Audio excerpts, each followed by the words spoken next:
Hi, thanks very much for joining us today. I'll now hand over to you to take us through your presentation. Thanks. That's great. Okay, have I got control of the slides now? So I won't touch anything till I need to. Okay, that's great. Right, altered realities in research then. I'd like to talk about the participants' perspective of this, because altering realities in qualitative research is of course nothing new. Moderators have been doing it for years in many different ways. They just have new tools at their disposal in 2016. So what I want to explore and talk about this morning is how those taking part in research feel about these kinds of activities. And don't worry, as researchers, it's mostly pretty good. It's just that it's easy to forget that when we're immersed in these techniques all the time, for the people coming in as participants on a one-off basis, it can all be quite a curious experience, and it might not be quite what they were expecting. Of course, frequently the task of the researcher is simply to enable participants to project from an idea or a concept to a finished thing, whether that thing is an advert or a service or a physical product. Researchers might be showing mock-ups or illustrations of something which isn't completed or doesn't fully exist yet, or needing participants to imagine use cases and situations which aren't there. Or they might be asking people about things completely out of context or out of season. Last summer we recruited people in July to talk about Christmas decorations and food. We needed real Christmas enthusiasts and recruited on that basis, so they totally got into it, including one woman who turned up at the viewing facility in full costume as a rather sweaty elf. In the July sunshine, that was certainly a case of altering reality in a significant way, and an extreme example of the way research often requires thinking out of sync with the normal world. Participants completely understand this and the reasons for it, and they feel a little bit privileged sometimes to peek behind the curtain at the supply chain and development cycles which underpin their everyday consumer activities.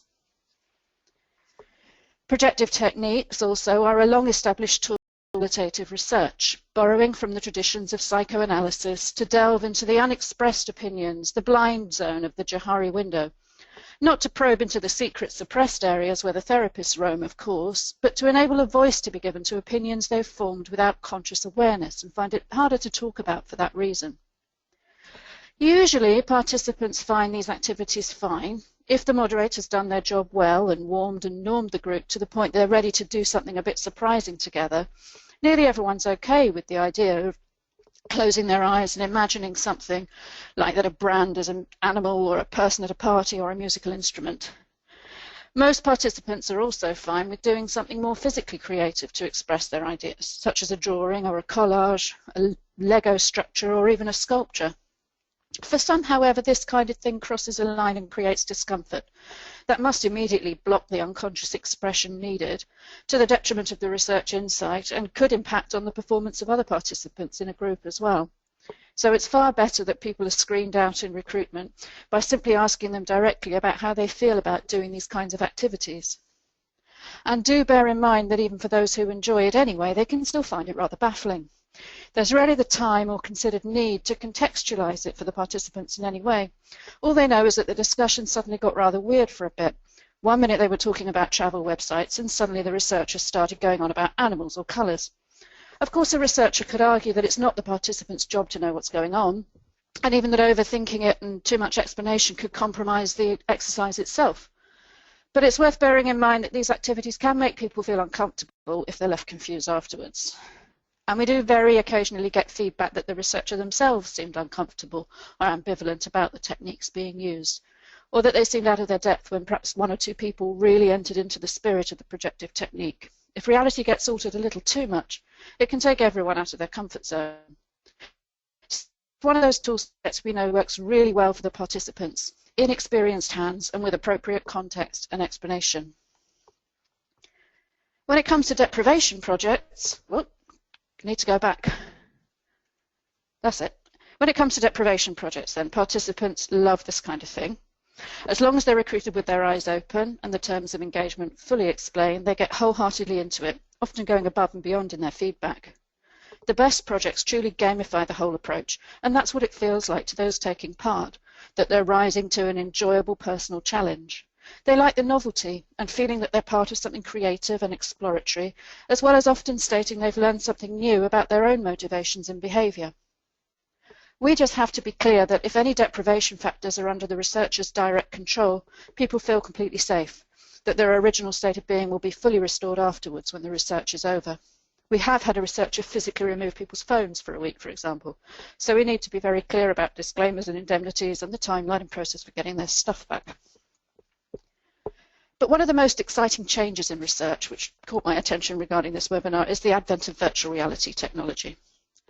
Of course, virtual reality itself has been in research for many years, longer than I realised, and I'm looking forward to Steve Nadell's session later reflecting on this. But the big shift in terms of the technology available is the price and the tipping point emerging for consumer use.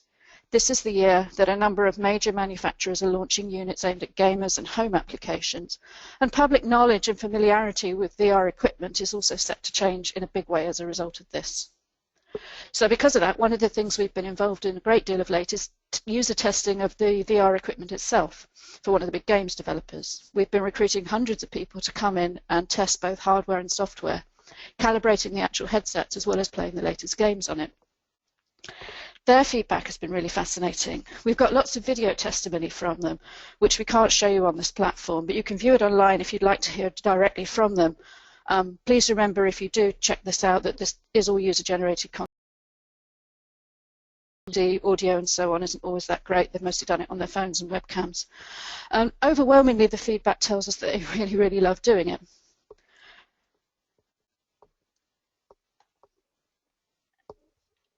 They're gamers, most shooting for a start, but a number of them do find that the experience induces nausea, dizziness they weren't anticipating, and which sometimes has onset later on after leaving the test environment.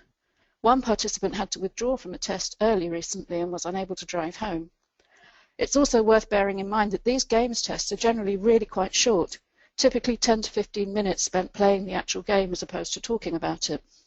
So these concerns might well be expected to be magnified in lengthier research projects, never mind prolonged home use. And even if using VR in research in a much more static way, I think some of these games involve roller coaster rides and things, so hardly, hopefully, a typical focus group scenario. It would still be worth ensuring your recruiter just follows up and checks in that everybody's fine and happy a little bit later on. As you can see, though, they did all really enjoy themselves despite the side effects. Even the ones who said they felt like throwing up wanted to do it again. It certainly goes to prove that however far you go in research to alter realities for those taking part, they're fundamentally up for it and enjoy the ride. So long as the entire process makes them feel safe and comfortable, they'll go along with wherever you want to take them and get a great deal out of the process themselves too. So a few final take-out points when planning recruitment for research events involving any kind of altered reality techniques.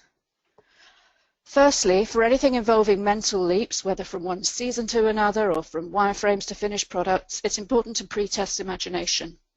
Some potential participants might be very intelligent and articulate, very motivated to take part, but simply not good at the kind of projective thinking required. They're great for other kinds of projects. So work with the recruiter to explore the right kinds of imagination screeners to use, depending on the kinds of thinking you're actually going to need them to use in the sessions. If you're using artistically creative tasks, again, pre-test for an affinity with these, in addition to the qualifying quota questions. If someone absolutely cringes at the idea of having to draw something or make something to represent their feelings, they really won't make a good job of it. They shouldn't be in the room because they could confound the outcomes and they might put off other participants too. And of course, if you're using anything like VR gear to directly change their perception, do make sure that's clear right up front. Don't worry because it's a huge attraction to most participants. But it's advisable to screen out anybody with significant degrees of vertigo, epilepsy, Meniere's, or any other condition that might make the experience a lot less fun for all concerned. As mediated reality and augmented and altered reality become more normal and more mainstream in everyday life, the degree of preparation and explanation needed for research participants will probably change. Nowadays, we do explain about eye-tracking goggles, but we don't have to explain so much what eye-tracking is because most people are familiar with the idea. They've had games consoles and things in their homes for years using that same technology. So it just comes down to the fact that research goes better with calm, prepared and non-surprised participants in every situation. And when it comes to the research techniques which alter their realities, the ethics and well-being considerations are just an extension of existing codes of conduct and normal polite behaviour. You don't want people on the back foot feeling awkward or compromised, or that something's going on they don't understand. Difficulties only generally arise when assumptions are made about what's normal and expected within our industry, but completely weird or unexpected for somebody outside of it. So sharing information, checking understanding that people are okay, making it clear so far as possible what is being done and why, that's all that's needed to make participants feel safe and happy. So let's keep sharing information. I'd love to discuss this further and answer any questions that you may have.